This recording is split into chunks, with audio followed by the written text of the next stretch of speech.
वो लेके चले जाते हैं। और आप सबको तो ये कथा पता है कि कैसे कंस उसे मारने की कोशिश करता है। और जब कंस उसे मारने की कोशिश करता है तब योगमाया 2 बात बताती है। योगमाया कंस को बोलती है कि तुम मुझे मारने की कोशिश कर रहे हो, लेकिन तुम्हें जो मारने वाला है वो तो ऑलरेडी जन्म ले चुका है। और योगमाया ऐसा भी बताती है कि 12 महाशक्ति का जन्म हुआ है। 12 महाशक्ति का जन्म हुआ है। बोलते हैं ये 12 महाशक्ति में से 2 महाशक्ति जो है वो बहुत ही शक्तिशाली हैं, और उनके साथ जो शादी करेगा वो कंस का संहार करेगा। तो कंस सोचता है कि ठीक है, वो जो 2 लड़कियों का जो जन्म हुआ है मैं ही उनसे शादी कर लूँगा तो समस्या का समाधान हो जाएगा। तो क्या करते हैं, पूतना को बुलाते हैं और पूतना को बोलते हैं कि जितने भी लड़कों का जन्म हुआ है पिछले 10 दिन में उन्हें मार दो, और जितनी भी लड़कियों का जन्म हुआ है उन सबको लेके आ जाओ, मैं शादी करूँगा। छोटे से है लेकिन उस जमाने में, उस युग में बहुत हजारों साल जीते थे, हैं।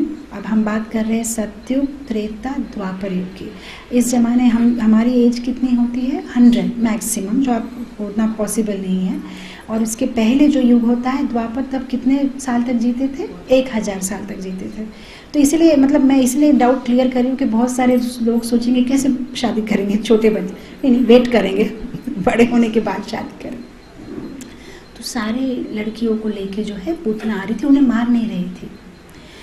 तो यहाँ पे राधा रानी का जन्म हो चुका था, राधा रानी का जन्म हो चुका था और चंद्रावली का जन्म हो चुका था। और राधा रानी और चंद्रावली किससे जन्म लिए थे, विंध्या पर्वत से।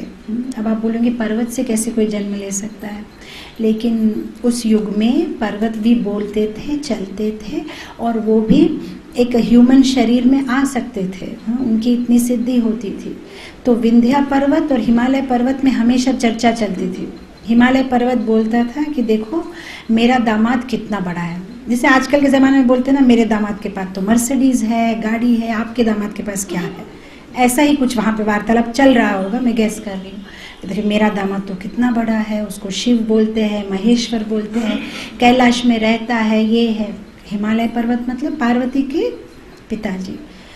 तो विंध्या पर्वत ने सोचा नहीं मेरा भी ऐसा कोई दामाद होना चाहिए जो हिमाचल पर्वत के दामाद से भी ज़्यादा श्रेष्ठ हो। तो वो बहुत तपस्या करते हैं ब्रह्मा की, और जब ब्रह्मा प्रत्यक्ष होते हैं तो ब्रह्मा इमीडिएटली बोलते हैं ठीक है तथास्तु, तुम्हें ऐसी पुत्री का जन्म होगा जिसके साथ जो शादी करेगा आपका जो दामाद होगा वो शिव से भी बड़ा होगा, शिव को भी हरा सकता है। तो ब्रह्मा बोलना तो बोल देते हैं, बाद में सोचते कि ऐसा कौन होगा इस दुनिया में जो शिव से भी ज़्यादा शक्ति वाला हो।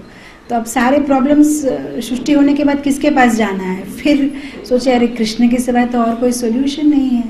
पर कृष्ण किससे शादी करेंगे, राधिका, राधा रानी, लक्ष्मी देवी, और उनके सिवाय तो उनकी जगह कोई ले नहीं सकता।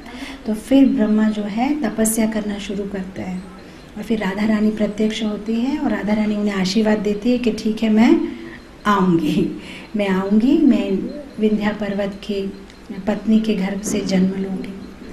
तो फिर जब राधा रानी और चंद्रावली का जन्म होता है तब विंध्या पर्वत बहुत खुश, तो एकदम फेस्टिवल हो रहा है, 6 दिन की बच्ची है, बहुत ज़बरदस्त फेस्टिवल हो रहा है और यज्ञ हो रहा है, बहुत कुछ मतलब ऑर्गेनाइज हुआ है प्रोग्राम। तो दोनों लड़कियों को झूला में रखा हुआ है और बहुत सारे ब्राह्मण बैठे हुए हैं और यज्ञ कर रहे हैं। तो पूतना जब ऊपर से जा रही होती है वो देखती है कि बहुत सुंदर 2 लड़की, इतनी मतलब तेजस्वी, तो ज़रूर ये लोग ही जो है महाशक्ति का रूप होगी। तो वो क्या करती है, दोनों को उठा लेती है और आकाश मार्ग से जाने लगती है। और जब वो चली जाती होती है, ये जो ब्राह्मण सारे जो यज्ञ कर रहे हैं वो हाहाकार मचा रहे, ये क्या हो गया, ये क्या हो गया। तो जो उनमें से जो श्रेष्ठ ब्राह्मण थे उन्होंने बोला कि ऐसे खड़े रह के देखने से कुछ नहीं होगा, हमें मंत्र करना है।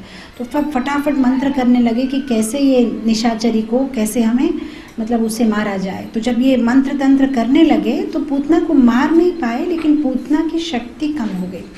तो पूतना की शक्ति कम हो गई, वो इतनी कम हो गई कि उसको हाथ में लड़कियों को पकड़ भी नहीं पा रही है, तो उसके हाथ से दोनों लड़कियां गिर गई।